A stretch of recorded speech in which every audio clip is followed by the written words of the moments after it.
Sometimes you might have a need to convert an image piece of clip art or artwork or logo into something that's vectors, so you can cut it on a plotter or assign fills to it or whatever you might need to do. So as you can see, because this is an image, there are no paths, there are no vectors for the plotter to follow. So what you need to do is convert it from an image or a raster file into a vector file. This process is called raster to vector. So I have a piece of artwork here, which is perhaps a monument decoration. And just to zoom in, you can see that it's jaggy and there are no paths to follow. In Omega 5.0, we have some improved tools for raster to vector processes to give you nice, consistent, clean, smooth results that can dramatically reduce your post-vectorization cleanup.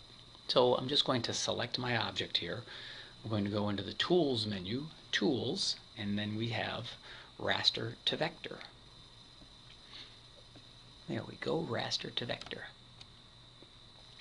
Now there are several different areas in this dialog box, and there's a preview over here, but it's a little bit cut off by my screen grab, but that's okay.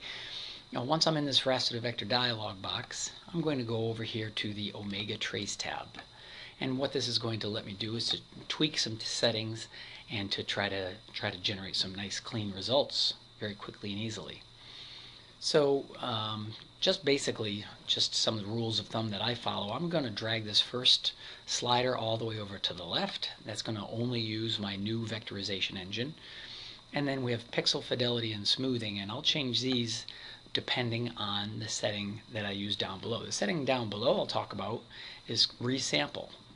And what I can do is actually change the size of the image or the pixel data before being fed into the vectorization or the raster to vector engine.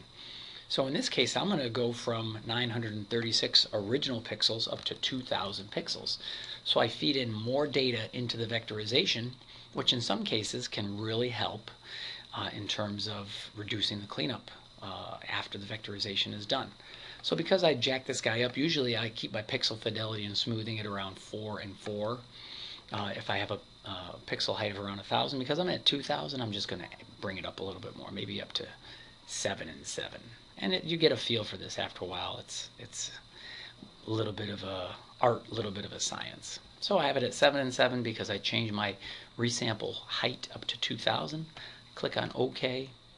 And we'll take a look at the results here. I'm just going to press F9 on the keyboard so I can see, I can toggle the viewing of my image off and on. And you can see that my results are here. They look nice and smooth, but they also look very close to the original image or raster data. So it's a nice, quick, easy way to really generate some quick vectors that you can edit and you can cut on a plotter and really do additional processes from there.